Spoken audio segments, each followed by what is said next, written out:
അങ്ങനെ സജന റസൂൽ പൂക്കുട്ടി വിഷയത്തിൽ സജനയ്ക്കെതിരെ ചില നിർണായക തെളിവുകൾ പുറത്തുവിട്ടുകൊണ്ട് ദിയാസന രംഗത്ത് വന്നിരിക്കുകയാണ് സുഹൃത്തുക്കളെ. ഇതിപ്പോ ഓരോ ദിവസം കഴിയുന്നതോറും ഇവരുടെ യൂണിവേഴ്സ് ഇങ്ങനെ വളർന്നുകൊണ്ടേയിരിക്കുകയാണ്, ഓരോ ആൾക്കാർ ഇങ്ങനെ വന്നുകൊണ്ടിരിക്കുകയാണ്. പക്ഷെ ഇവിടുത്തെ ഏറ്റവും വലിയ കോമഡി എന്താണെന്ന് വെച്ചാണെങ്കിൽ ഈ യൂണിവേഴ്സിലേക്ക് ഓരോരുത്തരും കടന്നു വരുന്തോറും ഇവിടെ ഏറ്റവും കൂടുതൽ ചീഞ്ഞു നാറിക്കൊണ്ടിരിക്കുന്നത് സജന തന്നെയാണ്. കാരണം വരുന്നവർക്കെല്ലാം പറയാനുള്ളത് സജനെ കുറിച്ച് മാത്രമാണ്. അത്രക്കും ആളെ മറ്റുള്ളവരെ വെറുപ്പിച്ച് വെച്ചിട്ടുണ്ട്. അതുകൊണ്ടാണ് എന്തായാലും ഇവരുടെ യൂണിവേഴ്സിലേക്ക് എങ്ങനെ ദിയാസന എത്തിപ്പെട്ടു എന്ന് ചോദിച്ചു കഴിഞ്ഞാണെങ്കിൽ നിങ്ങൾക്ക് അറിയുമായിരിക്കും, കുറച്ച് ദിവസങ്ങൾക്ക് മുമ്പ് ഫിറോസ് ഖാനി ഈ പറയുന്ന സജിനയും റസൂൽ പൂക്കുട്ടിയും തമ്മിൽ സംസാരിക്കുന്നതിൽ ഒരു വോയിസ് റെക്കോർഡ് പുറത്തുവിട്ടിട്ടുണ്ടായിരുന്നു. ശരിക്കും പറഞ്ഞാൽ ആ വോയിസ് റെക്കോർഡ് ഫിറോസ് ഖാൻ അയച്ചു കൊടുത്തത് മറ്റാരുമല്ല, ദിയാസനയാണ്. ഇനി ദിയാസനയുടെ കയ്യിൽ ഈ വോയിസ് റെക്കോർഡുകളെല്ലാം എങ്ങനെ കിട്ടിയെന്ന് ചോദിച്ചു കഴിഞ്ഞാണെങ്കിൽ ഒരു സമയത്ത് ഈ പറയുന്ന ദിയാസനയും സജിന നൂറും കട്ട ചങ്കുകളായിരുന്നു. ഈ സമയങ്ങളിലെല്ലാം സജിന നൂറ് ചെയ്തുകൊണ്ടിരുന്ന പരിപാടി എന്താണെന്ന് വെച്ചാണെങ്കിൽ റസൂൽ പൂക്കുട്ടിയുമായി ഫോണിൽ സംസാരിക്കുന്ന സമയത്ത് എന്തെങ്കിലും വാക്കുതർക്കങ്ങൾ ഉണ്ടായി കഴിഞ്ഞാൽ അത് റെക്കോർഡ് ചെയ്ത് വെക്കും. എന്നിട്ട് ഈ പറഞ്ഞ ദിയാസനക്കും മറ്റൊന്ന് രണ്ട് സുഹൃത്തുക്കൾക്കും ഒക്കെ ഈ സജിന അയച്ചു കൊടുക്കും. ഇങ്ങനെ അയച്ചു കൊടുക്കുന്നതിന് സജിനയ്ക്ക് ഒരു പ്രത്യേക പർപ്പസ് ഉണ്ട് കേട്ടോ. അതെന്താണെന്ന് വെച്ചാണെങ്കിൽ സജിനക്ക് റസൂൽ പൂക്കുട്ടിയുടെ കയ്യിൽ നിന്നും എങ്ങനെയെങ്കിലും ഒരു 3 കോടി രൂപ തട്ടിയെടുക്കണം. അപ്പൊ അതിനു വേണ്ടി റസൂൽ പൂക്കുട്ടിയെ ഭീഷണിപ്പെടുത്തി നിർത്താൻ വേണ്ടിയിട്ടാണ് സജിൻ ഇമാതിരി പണികളൊക്കെ എടുക്കുന്നത്. അതിന്റെ ഭാഗമായിട്ടാണ് റസൂൽ പൂക്കുട്ടിയുമായി വാക്കുതർക്കങ്ങൾ ഉണ്ടാകുമ്പോഴെല്ലാം അത് റെക്കോർഡ് ചെയ്ത് സുഹൃത്തുക്കൾക്കൊക്കെ അയച്ചു കൊടുക്കുന്നത്. പക്ഷെ ദിയാസന ഇവിടെ പണി പറ്റിച്ചു എന്ന് പറഞ്ഞാൽ മതിയല്ലോ. ഈ അടുത്ത കാലത്ത് ദിയാസനയും സജിനയും തെറ്റിപ്പിരിഞ്ഞ സാഹചര്യത്തിൽ ഈ പറഞ്ഞ ദിയാസന എന്ത് ചെയ്തു, സജിന തനിക്ക് അയച്ചു തന്ന ഫോൺ റെക്കോർഡുകളെല്ലാം നേരെ ഫിറോസ് ഖാൻ അങ്ങോട്ട് അയച്ചു കൊടുത്തു. ഫിറോസ് ഖാൻ എന്താക്കി, അത് വെച്ച് യൂട്യൂബിൽ അങ്ങോട്ട് ഒരു വീഡിയോ കൂടി ചെയ്തു. അതോടെ സജിന കൂടുതൽ എക്സ്പോസ്ഡ് ആയി എന്ന് പറഞ്ഞാൽ മതിയല്ലോ. ഇവിടെ ദിയാസന ചെയ്തത് ഒരു ഊളത്തരം തന്നെയാണ്. പേഴ്സണലി ഒരാൾ അയച്ചു തന്നൊരു സാധനം മറ്റൊരാൾക്ക് ചോർത്തി കൊടുക്കുക എന്ന് പറഞ്ഞാൽ അത് ഊളത്തരം തന്നെയാണ്. പക്ഷെ ആ ഊളത്തരം കാരണം ഒരു ഉപകാരം ഉണ്ടായി, ഒരാൾ അങ്ങോട്ട് എക്സ്പോസ്ഡ് ആക്കാൻ പറ്റി. എനിവേ ഇങ്ങനെയാണ് ദിയാസന ഈ യൂണിവേഴ്സിലേക്ക് കയറി വരുന്നത്.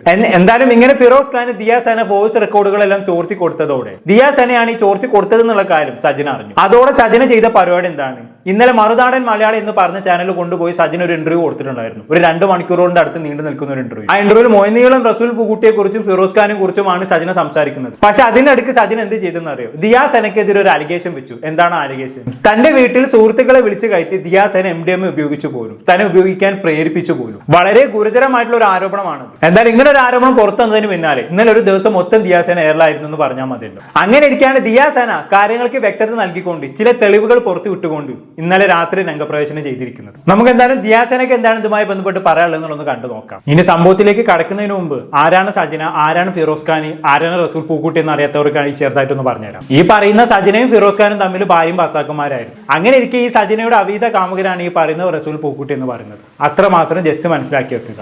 കൂടുതലായിട്ട് എന്തെങ്കിലും അറിയണമെന്നുണ്ടെങ്കിൽ നമ്മുടെ പ്രീവിയസ് വീഡിയോസ് കണ്ടാൽ മതി. സോ നമുക്ക് ദിയാസനയ്ക്ക് എന്താണ് പറയാനുള്ളത് കേട്ടോ. ഇവിടെ ആദ്യമായി ദിയാസന സജിനയെ പരിചയപ്പെടാനുണ്ടായ സാഹചര്യത്തെ കുറിച്ച് സംസാരിക്കുന്നുണ്ട്. നമുക്ക് എന്തായാലും കേട്ടോക്കാം. സജിനേനെ പരിചയപ്പെടുമ്പോഴും സജിന ഫിറോസിക്കായുമായിട്ട് ഡിവോഴ്സ് ചെയ്തു എന്നാണ് ഞങ്ങളടുത്ത് വന്ന് പറഞ്ഞിട്ടുണ്ടായിരുന്നത്. പ്രത്യേകിച്ച് എൻ്റെ അടുത്ത് പറഞ്ഞിട്ടുണ്ടായിരുന്നു. അങ്ങനെയാണ് ഫിറോസിക്ക ടോക്സിക്കാണ്, പ്രശ്നമാണ്, ഞാൻ മാനസികമായിട്ട് വല്ലാത്ത ബുദ്ധിമുട്ടിലാണ്, എനിക്ക് അറിയില്ല, നീ ഫിറോസിക്കായെ അറിയുന്നതല്ലേ, നിനക്ക് 10-15 കൊല്ലമായിട്ട് അറിയാന്നുള്ളതുകൊണ്ട് നീ ചിലപ്പോൾ ഫിറോസിക്കാക്കൊപ്പമായിരിക്കും, പക്ഷെ പുള്ളി എന്നെ അങ്ങനെ ചെയ്തു ഇങ്ങനെ ചെയ്തു എന്നൊക്കെ പറഞ്ഞാണ് എൻ്റെ അടുത്ത് വന്ന് വിഷയങ്ങൾ പറയണത്. നമുക്ക് സ്വാഭാവികമായിട്ട് ഒരു പെൺകുട്ടി അവരുടെ ഇമോഷൻ പറയുമ്പോഴത്തേക്കും നമ്മൾ അവരെ സപ്പോർട്ട് ചെയ്യും, അവരെ ചേർത്ത് പിടിക്കുകയും ചെയ്യുന്ന സാഹചര്യമാണ്. നീ സമാധാനമായിട്ട് ഇരിക്കും എന്നൊക്കെ പറഞ്ഞു. ഇതുപോലെ ഞാൻ ഒരു പ്രാവശ്യം ഫിറോസ്ക്കായെ വിളിച്ചിട്ട് എന്താ ഫിറോസ്ക്ക പ്രശ്നം എന്നൊക്കെ ചോദിക്കുമ്പോൾ ഫിറോസ്ക്ക ഒരിക്കൽ പോലും സജിനേനെ പറ്റിയിട്ട് ഒന്നും മോശമായിട്ടൊന്നും പറഞ്ഞിട്ടില്ല എൻ്റെ അടുത്ത്.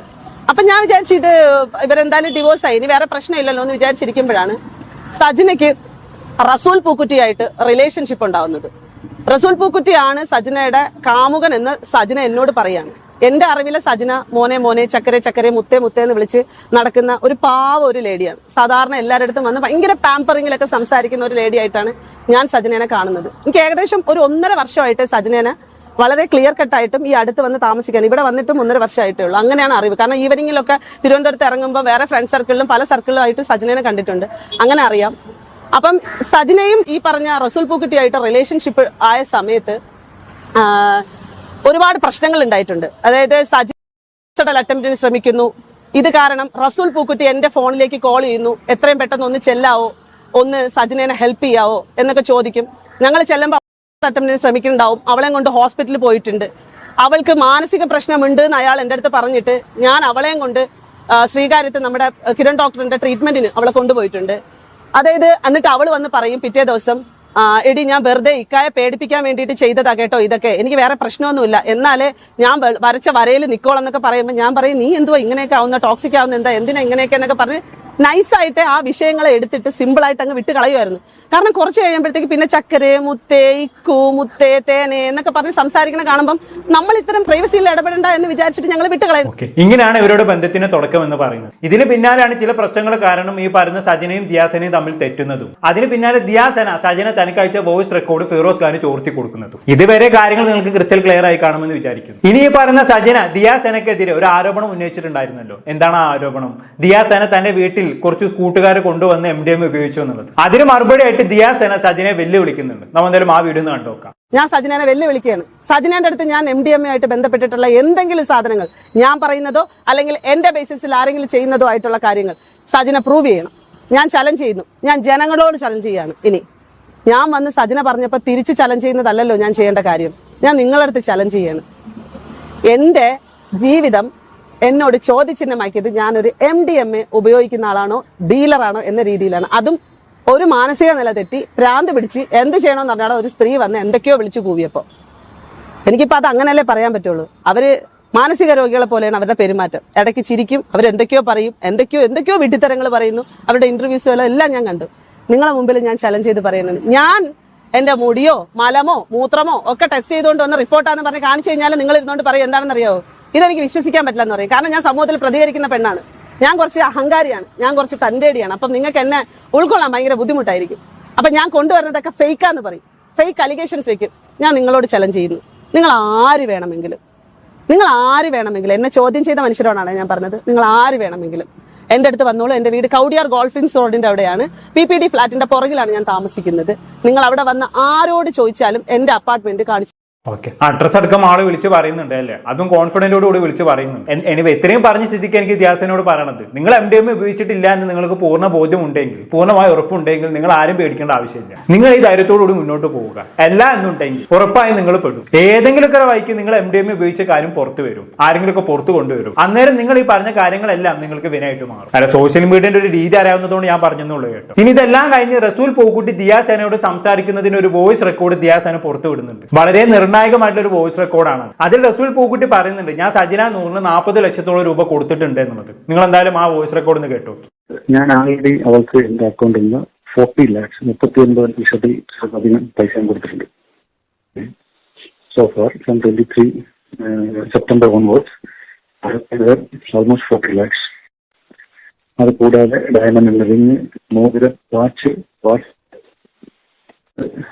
അവന്റെ കൽപ്പിൽ കിടക്കുന്ന 10 ഗ്രാമിന്റെ ലോക്കറ്റ്, അതിന് മുമ്പുള്ള ലോക്കറ്റ്, മാല, എല്ലാം ഞങ്ങൾക്ക് ജീവിതത്തിൽ ഒരു മനുഷ്യന് ഒരു സാധനം വാങ്ങിച്ചു കൊടുത്തില്ല. ഓക്കെ, കേട്ടല്ലോ. ഇവിടെ ക്രിസ്റ്റൽ ക്ലിയർ ആയി റസൂൽ പൂക്കുട്ടി പറയുന്നുണ്ട് അല്ലേ, ഞാൻ അവൾക്ക് 40 ലക്ഷം രൂപയും ഒരു ഡയമണ്ടും നെക്ലേസും മാലയും ഒക്കെ കൊടുത്തിട്ടുണ്ട്. അവൾക്ക് ജീവിതത്തിൽ ഇന്നേ വരെ എങ്ങനെയൊന്നും ഒരാൾ വാങ്ങിച്ചു കൊടുത്തിട്ടില്ല എന്നുള്ളത്. ഇത്രയൊക്കെ അയാളുടെ അടുത്ത് ഊറ്റിയെടുത്തതും പോരാഞ്ഞിട്ടാണ് ഇവള് വീണ്ടും അയാളെ ബ്ലാക്ക് മെയിൽ ചെയ്യുന്നത്. ആര്? സജന തന്നെ. ഇവിടെ സജനന്റെ ഒരു രീതി എന്താണെന്ന് വെച്ചാണെങ്കിൽ, ഇവൾക്ക് പണത്തിന് ആവശ്യം വരുമ്പോഴെല്ലാം ഇവള് ചെയ്യുന്ന പരിപാടി എന്താണെന്ന് അറിയും. നേരെ റസൂൽ ഖാൻ അടുത്തേക്ക് അങ്ങോട്ട് ചെല്ലും. എന്നിട്ട് റസൂൽ ഖാനോട് പറയും, എനിക്ക് ഇത്ര ലക്ഷം റുപ്യ വേണമെന്ന് പറയും. റസൂൽ ഖാൻ അത് തരില്ല എന്ന് പറഞ്ഞു കഴിഞ്ഞാണെങ്കിൽ ഉടനെ ഭീഷണിയാണ്. എന്റെ കയ്യിൽ നമ്മൾ റിലേഷൻ ആയതിന്റെ തെളിവുകളുണ്ട് റസൂൽക്ക്. അതുപോലെ തന്നെ ഈ സജന റസൂലിൽ പ്രഗ്നന്റ് ആണ്, അതെല്ലാവർക്കും അറിയാലോ. അപ്പൊ അതിലെ പ്രഗ്നൻസി കിറ്റിന്റെ തെളിവും സജനന്റെ കയ്യിലുണ്ട്. അപ്പൊ ഇതെല്ലാം ഞാൻ പുറത്തു വിടുമെന്ന് റസൂൽ ഖാൻ അങ്ങോട്ട് ഭീഷണിപ്പെടുത്തു. റസൂൽക്ക് ആണെങ്കിൽ ആ ഭീഷണിയിൽ വീണ് പോയിട്ട് അവൾ പറയുന്ന പൈസ അങ്ങോട്ട് കൊടുക്കുകയും ചെയ്യും. കാരണം റസൂലിനെ സംബന്ധിച്ചിടത്തോളം പുറത്ത് അത്യാവശ്യം റെപ്യൂട്ടേഷൻ ഉള്ള ഒരു വ്യക്തിയാണ്. പുള്ളിക്കാരന് വേറെ കുടുംബവും ഉണ്ട്. അപ്പൊ അങ്ങനെയുള്ള ഒരു വ്യക്തിയുടെ അവിഹിതം പുറത്ത് വരിക എന്ന് പറഞ്ഞു കഴിഞ്ഞാണെങ്കിൽ അയാൾക്ക് നാണക്കേടാണല്ലോ. സോ ആ നാണക്കേട് ഭയന്നാണ് അയാൾ സജന പറയുന്ന പൈസ എല്ലാം ചോദിക്കുമ്പോൾ എല്ലാം എടുത്തു കൊടുക്കുന്നത്.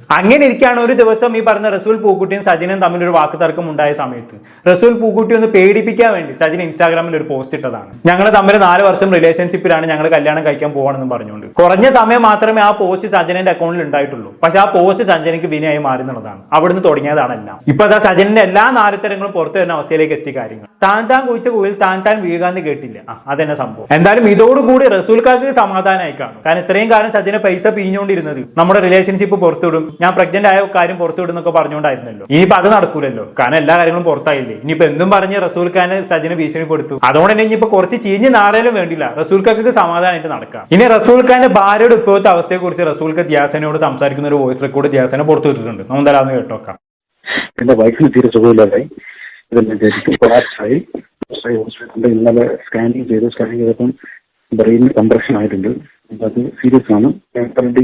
കക്ഷിയെ ഓക്കെ, ഇവിടെ പറഞ്ഞാൽ മനസ്സിലായല്ലോ. റസൂൽ ഖാന്റെ ഭാര്യക്ക് അതൊരു അസുഖമുണ്ട്, ബ്രെയിന് കംപ്രഷൻ ആണ്, അതുപോലെ തന്നെ ബ്രസ്റ്റ് ക്യാൻസറും മറ്റുമൊക്കെ. ഇതിന്റെ ഭാഗമായിട്ട് റസൂൽ ഖാന്റെ ഭാര്യ ഭയങ്കരമായിട്ട് ബുദ്ധിമുട്ടിക്കൊണ്ടിരിക്കുകയാണ്. അതിന്റെ അടുക്കാണ് ആശാൻ അവീതമായിട്ട് ഒലത്താൻ പോയിരിക്കുന്നത്. അല്ല, അതിനുള്ളത് ആശാന് കിട്ടി, അത് വേറെ കാര്യം. അവീതത്തിന് ഇതിലും മികച്ചൊരു ശിക്ഷ വേറെ കിട്ടാനില്ല. എന്തായാലും റസൂൽ ഖാന്റെ ഭാര്യക്ക് ഇങ്ങനെ ഒരു അവസ്ഥയുണ്ടെന്ന് അറിഞ്ഞപ്പോൾ ഉള്ള സജനന്റെ പ്രതികരണത്തെ കുറിച്ച് ഈ പറഞ്ഞ ദിയാസന പറയുന്നുണ്ട്. നിങ്ങൾ എന്തായാലും അതൊന്ന് കേട്ടോ.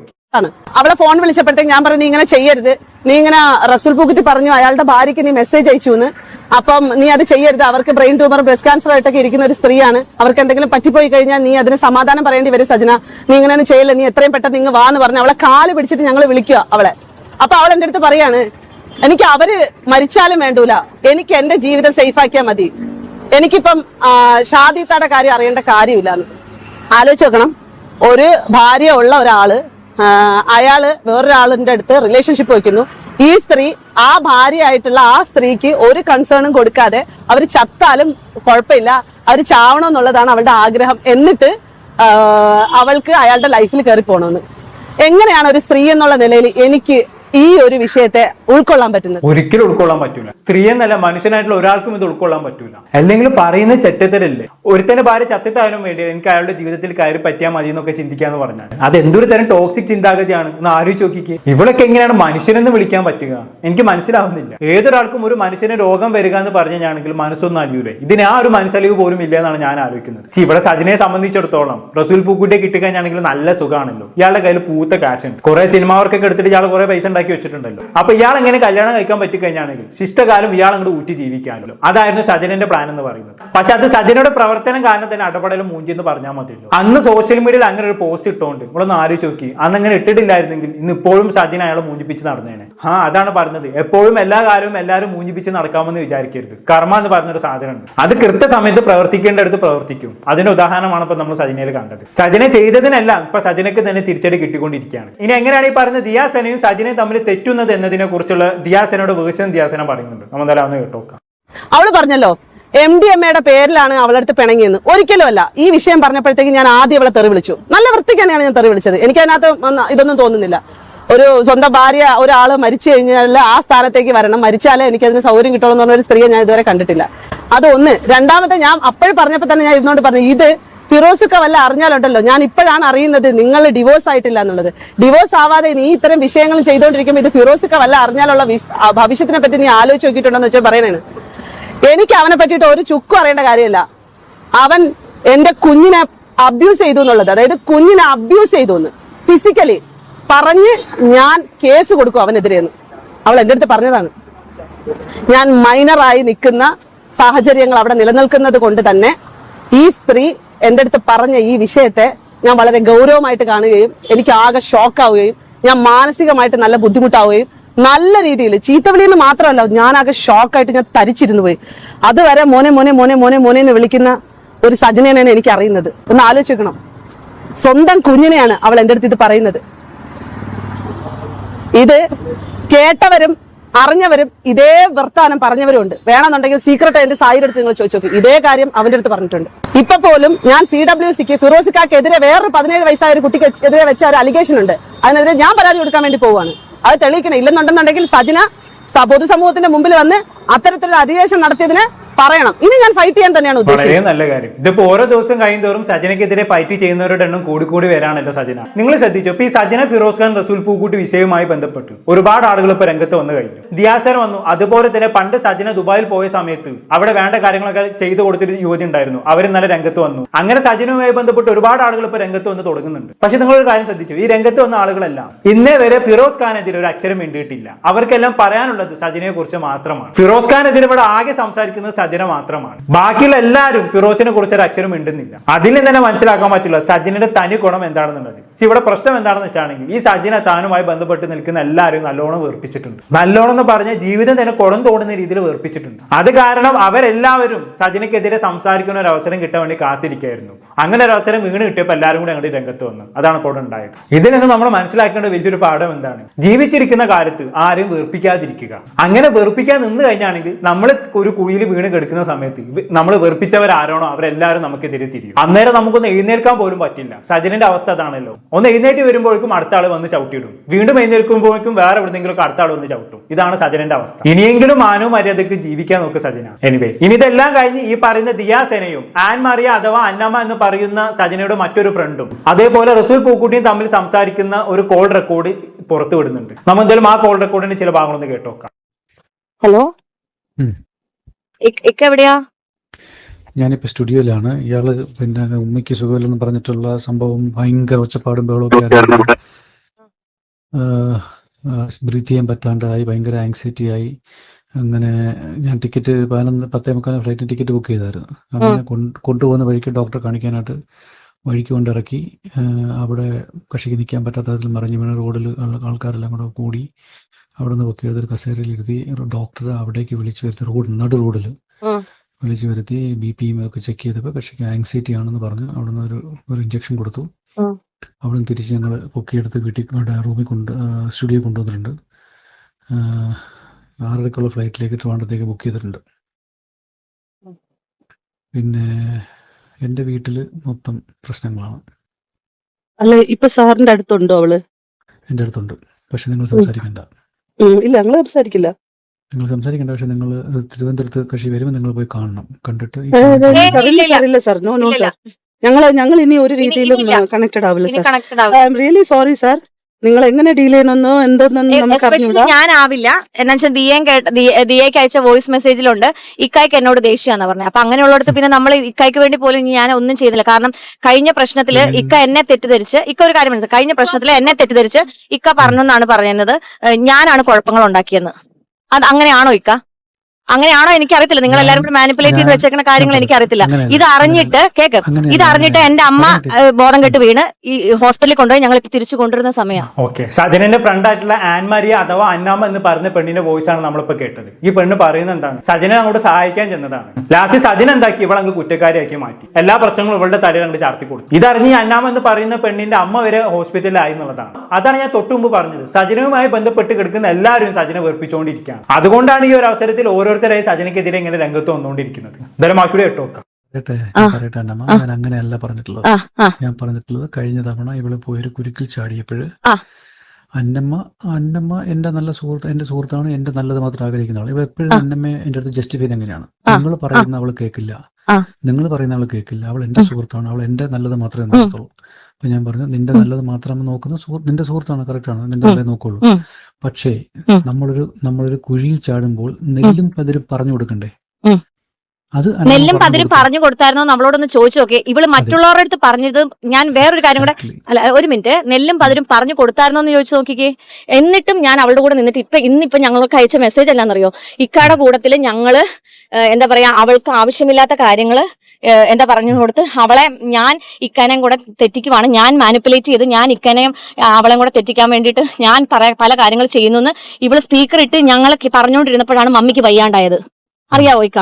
എന്റെ അമ്മയ്ക്ക് സ്ട്രോക്ക് വന്ന് കഴിഞ്ഞ പ്രാവശ്യം ഹോസ്പിറ്റലായതാ.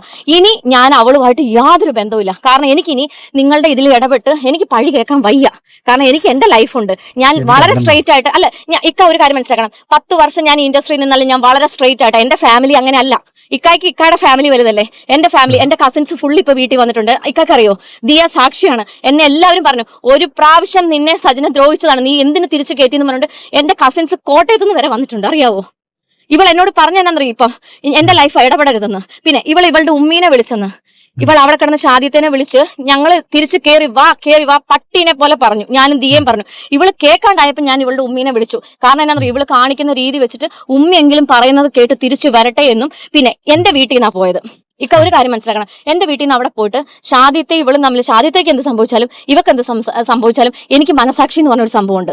ഞാൻ ഇവളെ കൂടെ പിറപ്പിനെ പോലെയാണ് കണ്ടത്. അവളെ തിരിച്ചു തന്നല്ലോ, നല്ല വൃത്തിക്ക് തന്നല്ലോ, സന്തോഷമായില്ലേ? അത് കാരണം താങ്കളുടെ അമ്മ വരെ ഹോസ്പിറ്റലിലായില്ലേ? ഇതിന് നന്നായി കൂടെപ്പിറപ്പിനെ കണ്ടതിന് അവൾക്ക് തിരിച്ച് എന്ത് ചെയ്തു തരാനാവും? എന്തായാലും ഇങ്ങനെ ഇവരുടെ സംസാരം നീണ്ടു പോകുന്നുണ്ട്. അതിനിടയ്ക്ക് എന്ത് സംഭവിച്ചെന്ന് അറിയോ? റസൂൽ പൂക്കുട്ടി സംസാരിച്ചുകൊണ്ടിരിക്കുമ്പോൾ റസൂൽ പൂക്കുട്ടിന്റെ അടുത്തേക്ക് സജന വരുന്നുണ്ട്. അന്നേരം സജന ചോദിക്കുന്നുണ്ട്, നിങ്ങൾ ആരോടോട് മനുഷ്യ സംസാരിക്കുന്നുള്ളത്? അന്നേരം ദിയേനോടാണ് സംസാരിക്കുന്നതെന്ന് റസൂൽ പൂക്കുട്ടി തിരിച്ചു പറയുന്നുണ്ട്. അന്നേരം അവിടെ വൻ കോലാഹലങ്ങൾ ഉണ്ടാകുന്നുണ്ട്. അതിന്റെ വോയിസ് റെക്കോർഡ് കേട്ടോക്കാം. അവൾക്ക് ഒപ്പമാണ് ഞങ്ങൾ നിന്നിട്ടുള്ളത്. അവൾ ഇങ്ങ് വാന്ന് പറഞ്ഞത് അവളുടെ ഹെൽത്തിനെ ഒന്നും ഒരു മിനിറ്റ് നിങ്ങളെ ഏത് അവസ്ഥ നിന്നെ ഇവിടെ കൊണ്ടിരിക്കുന്നത്? ആരായാലും നിനക്ക് എന്താണ്? ദിയാണ് സംസാരിക്കുന്നത്. ദിയ, എന്തിനാണ് എന്റെ ഫ്രണ്ട്സിനോട് സംസാരിക്കേണ്ട ആവശ്യമില്ല. നിങ്ങൾ അവരെ കൂട്ടാൻ നിങ്ങൾക്ക് ശബ്ദിക്കരുത്, ശബ്ദം ഉണ്ടാക്കരുത്, എന്തിനാണ് ഇങ്ങനെ വിളിക്കേണ്ട ആവശ്യമില്ല. നിങ്ങൾ ഒച്ച ഉണ്ടാക്കരുത്, നിങ്ങൾ അവരെ കൂട്ടാൻ നിങ്ങൾക്ക് ശബ്ദിക്കരുത്, ശബ്ദം ഉണ്ടാക്കരുത്, എന്തിനാണ് ഇങ്ങനെ വിളിക്കേണ്ട ആവശ്യമില്ല. നിങ്ങൾ ഒച്ച ഉണ്ടാക്കരുത്. മോശമാണ് ഭയങ്കരമായിട്ട് കാണിക്കുന്നത്. നിങ്ങൾ കൂടി ഞാൻ കണക്ട് ചെയ്തതാണ് നിങ്ങൾക്ക് കുഴപ്പം. കേട്ടല്ലേ? നിങ്ങൾ കണക്ട് ചെയ്തതാണ് നിങ്ങൾക്ക് കുഴപ്പം. നിങ്ങൾ ഫോൺ വെക്കൂ. ഞാൻ ഇപ്പൊ ഏത് അവസ്ഥയിലും പ്രത്യേകിച്ച് ഇവിടെ കൂടെ കൊണ്ടുവന്നിരിക്കുന്നത് നിങ്ങൾക്ക് നിങ്ങളിപ്പോ സമാധാനമായിട്ടിരിക്കും. ഞാനൊരു കാര്യം പറയട്ടെ. ഇവള് കിടന്ന് കാണിക്കുന്ന സാധനത്തിനകത്ത് നിങ്ങൾ വീണ്ടും നിന്ന് കൊടുക്കണ്ട. നിങ്ങൾ ഓൾറെഡി ഇപ്പൊ പ്രശ്നത്തിലായിട്ടുണ്ട്. നിങ്ങൾ അവളെ വഴിക്ക് വിട്ടിട്ട് അവളെ കയറ്റി വിടാൻ നോക്ക്. നിങ്ങൾ എന്നിട്ട് നിങ്ങളെ കാര്യം നോക്ക്. ഇതിൽ എന്തെങ്കിലും സംഭവിച്ചാലും അത് ഫേസ് ചെയ്യാൻ വേണ്ടിയിട്ട് സാറ് സന്നദ്ധനായിട്ട് നിൽക്കുക. ഓക്കെ, അത്രേ ഉള്ളൂ. ഇതും പറഞ്ഞ് ദിയാസന ഫോൺ വെച്ചിട്ട് പോയി. പിന്നെ അവിടെ എന്തൊക്കെ നടത്തുന്നുള്ളത് പഠിച്ചോർക്ക് അറിയാം. എന്തായാലും ഇതിൽ നിന്നെല്ലാം ഏറെ കൂടെ സജിനന്റെ ക്യാരക്ടർ എന്താണെന്നുള്ളത് എല്ലാവർക്കും മനസ്സിലായി കാണുമല്ലോ. ഇനി ഇതെല്ലാം കഴിഞ്ഞ് സജിനോട് ഒരു ഭീഷണി സന്ദേശം ദിയാസന പുറത്തു വിടുന്നുണ്ട്. അത് ഈ പറയുന്ന ആൻമാരി അഥവാ അന്നാമ്മയ്ക്കെതിരെയുള്ള ഭീഷണി സന്ദേശമാണ്. ആ സന്ദേശം എന്തിനാണെന്ന് വെച്ചാണെങ്കിൽ ഞാൻ തൊട്ടു മുമ്പ് പറഞ്ഞല്ലോ, ഫിറോസ് ഖാൻ ഈ പറയുന്ന സജിനയും റസൂൽ പൂക്കുട്ടിയും തമ്മിൽ സംസാരിക്കുന്ന ഒരു വോയിസ് റെക്കോർഡ് പുറത്തു വിട്ടിട്ടുണ്ടായിരുന്നു എന്നുള്ളത്. അത് ആക്ച്വലി ചോർത്തി കൊടുത്തത് ദിയാസനയാണ്. അതിപ്പോഴാണല്ലോ പുറത്തു വരുന്നത്. മുമ്പ് അതാരാണ് ചോർത്തി കൊടുത്തതെന്ന് അറിയില്ലായിരുന്നു. അങ്ങനെ അത് അറിയാൻ വേണ്ടിയിട്ട് സജിന അന്നാമ്മയെ ഭീഷണിപ്പെടുത്തിക്കൊണ്ട് ഒരു വോയിസ് അയച്ചിട്ടുണ്ട്. നമ്മൾ എന്തായാലും അതൊന്ന് കേട്ടോക്കാം. കടിക്കാത്ത പട്ടി കുരയ്ക്കൂന്ന് പറയുന്ന കണക്ക്, ഈ കടിക്കാത്ത പട്ടി കടിക്കൂന്ന് പറയുന്ന കണക്ക് അവസാനം വന്നാൽ എന്നെ ചൊറിഞ്ഞ് മാന്താൻ നിന്ന് കഴിഞ്ഞാൽ പിന്നെ ഞാനൊന്നും നോക്കട്ടെ. എന്തായാലും നാണം കിട്ടില്ലേ? നാണം കേട്ട് അങ്ങേറ്റിരിക്കും ഞാൻ. പിന്നെ എനിക്ക് ഇനി നാറാൻ എന്തുവാ? അതൊന്നും നാറാനില്ല. പക്ഷെ നാറാനുള്ള ആൾക്കാരും കുഞ്ഞുങ്ങളും ബന്ധങ്ങളും എല്ലാം പല ആൾക്കാർക്കും ഉണ്ട്. ഇപ്പം നിന്നെ ആണെന്നോ ഞാൻ പറയുന്നില്ല, നീ ആണെന്നല്ല ഞാൻ പറയുന്നത്. സ്പെസിഫൈ ചെയ്ത് നീ ആണെന്നോ അല്ല മറ്റുള്ളവരാണെന്നോ അല്ല. ചെയ്തവരാരായാലും കൊള്ളുന്നവരെന്തായാലും വീഡിയോസ് ഇടുന്നുണ്ടല്ലോ. അതിനുള്ള കാര്യങ്ങൾ ഞാൻ നിയമവശാ നീങ്ങുവാണ്. നീ എന്ന് പറഞ്ഞ കണക്ക് നിയമവശാലേ എൻ്റെ കുറേ സാധനങ്ങൾ ലീക്കായിട്ടുണ്ട്. അതെനിക്ക് എവിടുന്നാണ് ലീക്കായെന്ന് എനിക്കറിയണം. പല കാര്യങ്ങളും ലീക്കായിട്ടുണ്ട്. ഞാൻ നിങ്ങൾക്ക് 3 പേർക്കും ഞാൻ അയച്ചിട്ടുണ്ട്. അച്ചായനെ അയച്ചിട്ടുണ്ട്, ഷാലുവിനെ അയച്ചിട്ടുണ്ട്, അല്ല മറ്റേ നമ്മളുടെ ദിയയ്ക്ക് അയച്ചിട്ടുണ്ട്, നിനക്ക് അയച്ചിട്ടുണ്ട്. എൻ്റെ പേഴ്സണലായിട്ടുള്ള കാര്യങ്ങൾ, പേഴ്സണലായിട്ട് നിൽക്കുന്ന സാധനങ്ങളും നമ്മൾ പേഴ്സണലായിട്ട് സംസാരിച്ച് നിങ്ങളും പേഴ്സണലായിട്ട് പല കാര്യങ്ങളും എൻ്റെ അടുത്തും പറഞ്ഞിട്ടുണ്ട്. പേഴ്സണൽ കാര്യങ്ങൾ പലതും എനിക്കറിയാം. പക്ഷേ അതൊന്നും ഞാൻ എൻ്റെ തന്തയല്ല നിങ്ങളെ തന്ത. അതുകൊണ്ട് ഞാനും അങ്ങനെ അങ്ങോട്ട് ആരെങ്കിലും മാന്താൻ നിൽക്കില്ല. പക്ഷെ ഇങ്ങോട്ട് ചൊറിയാൻ നിന്നാൽ ചില ആരാണ് മാന്താത്തത്? സൈക ഇട്ടാ പുലി പുല്ലും തിന്നു പറയുന്ന അവസ്ഥയിലാണ് ഞാൻ നിൽക്കുന്നത്. അവിടെ ഇനി ഞാൻ ഒന്നും നോക്കുന്നില്ല, നിയമവശ പോവാം. പക്ഷെ ചൊറിഞ്ഞു കഴിഞ്ഞാൽ ഞാൻ കയറി നല്ല രീതിയിൽ കയറി മാന്തി കൊല്ലും എല്ലാത്തിനും. അങ്ങനെ മാന്തി കൊല്ലാൻ വന്നതിന് ഭവിഷ്യത്ത് നമ്മളിപ്പോ കണ്ടു. അവസാനം താങ്കളുടെ തന്നെ ചീഞ്ഞ് നാളെ അവസ്ഥയിലേക്കായി മാറിയല്ലോ സജിന. ഇന്നലെ സ്വന്തം യൂട്യൂബ് ചാനലൊക്കെ വന്ന് എന്തൊക്കെയോ വെല്ലുവിളിക്കുന്നത് കണ്ടായിരുന്നു. അതുകൊണ്ട് ഇനി പ്രത്യേകിച്ച് കാര്യം ഉണ്ടാവുമെന്ന് തോന്നുന്നില്ല. എനിവേ അതങ്ങനെ പോകുന്നു കാര്യങ്ങൾ. ഇനി റസൂൽ പൂക്കുട്ടിയുമായി ബന്ധപ്പെട്ട് ചില വെളിപ്പെടുത്തലുകൾ ദിയാസന നടത്തുന്നുണ്ട്. നമ്മൾ എന്തായാലും അതും കൂടി ഒന്ന് കേട്ടോക്കാം. അപ്പൊ നിങ്ങൾക്ക് എല്ലാവർക്കും സംസാരിക്കുമ്പോൾ തോന്നുമായിരിക്കും, അയ്യോ റസൂലിനെ ഭയങ്കരമായിട്ട് പീഡിപ്പിച്ചല്ലോ, ഭീഷണിപ്പെടുത്തിയല്ലോ, അങ്ങനെ റസൂലും പെട്ടതായിരിക്കും. അല്ല, റസൂൽ പൂക്കുട്ടി എന്ന് പറയുന്ന ആള് ഫിറോസ് ഖാന്റെയും സജനയുടെയും ജീവിതത്തിൽ വന്നു. അവരുടെ ജീവിതം കുളം തോണ്ടി 4 കൊല്ലമായി അയാളുമായിട്ട് റിലേഷൻഷിപ്പ് ആണെന്ന് പറയുമ്പോഴും 2 കൊല്ലമായിട്ടേ ഉള്ളൂ തമ്മിൽ സെപ്പറേറ്റഡ് ആയിട്ട്. അതിന്റെ ഇടയിൽ അവള് നടത്തിക്കൊണ്ടിരുന്ന എല്ലാ സാധനങ്ങളും ഇല്ലീഗലായിട്ടും ലീഗലി ഒരു ഹസ്ബൻഡ് നിലനിൽക്കൊക്കെ തന്നെ ചെയ്തതാണ്. അപ്പോഴും ഫിറോസിക്ക ക്ഷമിച്ചത് ഫിറോസിക്കയുടെ മകൻ ഒരാൾ അവർക്ക് ഉണ്ട്. ഫിറോസിക്കയെ പലപ്പോഴായിട്ട് അവര് ടോർച്ചർ ചെയ്തുകൊണ്ടിരുന്നത് ഫിറോസിക്ക ഇതുവരെയും പറയാത്ത കാര്യമാണ്. ഈ കുട്ടീനെ അബ്യൂസ് ചെയ്തു എന്ന് പറഞ്ഞ് കേസ് കൊടുക്കുമെന്ന് പറഞ്ഞത്. എങ്ങനെയാണ് ഒരു സ്ത്രീക്ക്, ഒരു അമ്മയായ ഒരു സ്ത്രീക്ക് ഇങ്ങനെ സാധിക്കണമെന്ന് അറിഞ്ഞൂടാ. ആ സാഹചര്യം മനസ്സിലാക്കിയിട്ടാണ് എല്ലാവരും പറയുന്നുണ്ടല്ലോ ടോക്സിക് ആയിട്ടുള്ള ഫിറോസ് ഖാൻ. ഞാൻ ഇങ്ങനെയൊന്നും അയാളെ കണ്ടിട്ടൊന്നുമില്ല. ഒരു 15 കൊല്ലം മുമ്പേ എനിക്ക് അറിയുന്നതാണ് ഇയാളെ. ഈ ടോക്സിക് ആയിട്ടെന്ന് പറഞ്ഞ ഈ ഫിറോസ് ഖാനെ സപ്പോർട്ട് ചെയ്യാനുണ്ടായ സാഹചര്യം പോലും കുട്ടിയെ വെച്ച് ബ്ലാക്ക്മെയിൽ ചെയ്ത സിറ്റുവേഷനിലാണ് അയാളെ സപ്പോർട്ട് ചെയ്യാൻ വേണ്ടിയിട്ട് ചെല്ലുന്നത് പോലും. അപ്പൊ ഞാൻ പറഞ്ഞു വന്നത്, ഫിറോസിക്കയുടെയും സജനയുടെയും ജീവിതം നശിപ്പിക്കാൻ വേണ്ടി തന്നെയാണ് റസൂൽ പൂക്കുട്ടി വന്നത്. റസൂൽ പൂക്കുട്ടി പറയുന്ന റെക്കോർഡ്സുകളാണ് ഫിറോസിക്ക പബ്ലിഷ് ചെയ്തേക്കുന്നത്. അതായത് ഡിവോഴ്സ് വാങ്ങിപ്പിക്കണം, അതിന് വേണ്ടിയിട്ടുള്ള എല്ലാ ലീഗൽ സപ്പോർട്ടും ചെയ്തു കൊടുക്കാം, പൈസ എത്ര വേണമെങ്കിലും തരാമെന്ന് പറഞ്ഞു. ഫിറോസിക്ക ഒരുപാട് വട്ടം അവരുടെ ഫാമിലിയിൽ പോയി സംസാരിച്ചു, റിക്വസ്റ്റ് ചെയ്തു. അതിന്റെയൊക്കെ വീഡിയോസ് ഒക്കെയാണ് പബ്ലിഷ് ചെയ്തിട്ടുണ്ടായിരുന്നത്. ഇപ്പൊ അതാ അവസാന നിമിഷം പുള്ളിയുടെ കൊച്ചിനെയും കൊടുക്കാതെ പുള്ളി വന്നിരുന്ന് കൈകൂപ്പിക്കൊണ്ട് എന്റെ കുഞ്ഞിനെ എനിക്ക് കാണിച്ചു തരുമോ എന്ന് പറയുന്ന അവസ്ഥയിൽ വരെ എത്തി.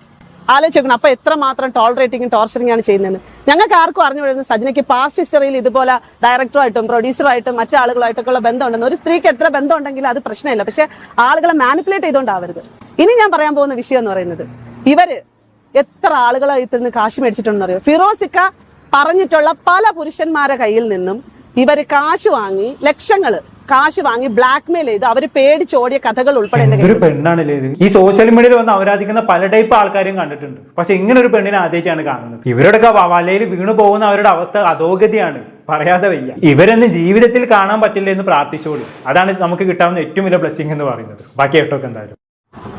അപ്പൊ ഞാൻ പറഞ്ഞു വന്നത്, ഇങ്ങനെ ഫിറോസിക്കാന്റെ ലൈഫ് തൊലച്ച റസൂൽ പൂക്കുട്ടി ഒരു പൂക്കുട്ടി മാത്രമല്ല, ഈ പൂക്കുട്ടിക്ക് പല ബന്ധങ്ങളും വേറെയും ഉണ്ട്. അതിനിപ്പോ ഞാൻ പറയുമ്പോഴത്തേക്ക് ഇനിയിപ്പോ ചെലവിനെടുത്തോണ്ടിരിക്കുന്ന സ്ത്രീകൾ അവര് കിട്ടിക്കൊണ്ടിരിക്കുന്നു, അവര് വാങ്ങിച്ച് തിന്നുന്നു, അവരവരുടെ കാര്യങ്ങൾ നടത്തി പോകുന്നു, അത് അവരുടെ പ്രൈവസി. അതുകൊണ്ടിട്ട് ആ സ്ത്രീകളെ പറ്റിയിട്ട് ഞാൻ പറയുന്നില്ല. വേണമെന്നുണ്ടെങ്കിൽ ഞാൻ പറഞ്ഞുതരാം. പാലക്കാട് ഒരു കേസ്, പാലക്കാട് 2 കേസ്, കൊല്ലത്ത് 1 കേസ് എനിക്കറിയാം. ഇത്രയും മതി. റസൂൽ പൂക്കുട്ടീനെ പറ്റിയിട്ടാണ് ഇതൊക്കെ വെച്ചിരുന്നിട്ടാണ് സജന. പിന്നെ സജന പിന്നെ ഈ ലോകം മൊത്തത്തിൽ ഒരു സർക്കിൾ ഓഫ് പീപ്പിൾ ആയത് കൊണ്ടിട്ട്, ഒരു മാഡം ആയത് കൊണ്ടിട്ട് പ്രശ്നമില്ല, എല്ലാവരും കണക്ക് തന്നെയാണ്. ഇത് പറയുന്നതിൽ നാണക്കേടുണ്ട്. സത്യം, ഇങ്ങനത്തെ കാര്യങ്ങളൊക്കെ പബ്ലിക്കിൽ വിളിച്ച് പറയുക എന്ന് പറഞ്ഞാൽ നാണം കിട്ട പരിപാടിയാണ്. പക്ഷെ വിളിച്ച് പറയാതെ നിവർത്തിയില്ല അല്ലേ. എന്തായാലും റസൂൽ പൂക്കുട്ടിയും കൊള്ളാം, സജനയും കൊള്ളാം. ഇയാൾക്ക് സജനെ കൂടാണ്ട് ഒരുപാട് റിലേഷൻഷിപ്പ് വേറെയും ഉണ്ട് അല്ലേ. അവർക്കൊക്കെ നല്ല പൈസ ചെലവിനും കൊടുക്കുന്നുണ്ട് ഇയാൾ. എനിക്ക് തോന്നുന്നത് ഇയാൾക്ക് പണം ഒരു പ്രശ്നമല്ലെന്ന് തോന്നുന്നു. ഇയാൾക്ക് പെണ്ണുങ്ങളെ കയ്യിൽ നിന്ന് സുഖം മാത്രം കിട്ടിയാൽ മതി. അതുകൊണ്ടായിരിക്കണം ഓരോ പെണ്ണുങ്ങളെയും ജീവിതത്തിലേക്ക് വിളിച്ച് കയറ്റിയിട്ട് അവർക്ക് ചെലവും കൊടുക്കുന്നത്. വല്ലാത്തൊരു തരം മനുഷ്യന് ഇഷ്ടം. എന്തൊക്കെ തരം വൈകൃതങ്ങളാണ് അല്ലേ. എന്തായാലും കൂടുതലൊന്നും പറയുന്നില്ല. ഇതൊക്കെ കണ്ട് മാറി ഇരുന്ന് ചിരിക്കാന്നല്ലാണ്ട് ഇതിനൊക്കെ എന്തോന്ന് പറയാനാണ്. എന്തായാലും ഇനി എന്താവും, ഇതൊക്കെ എവിടെ ചെന്ന് അവസാനിക്കുന്നുള്ളത് കണ്ടു തന്നെ അറിയാം. എന്താണെന്നിട്ട് നിങ്ങൾക്ക് തോന്നുന്നത് താഴെ കമന്റ് ബോക്സിൽ രേഖപ്പെടുത്തുമല്ലോ. അടുത്തൊരു ടോപ്പിക്കുമായി വീണ്ടും കാണാം.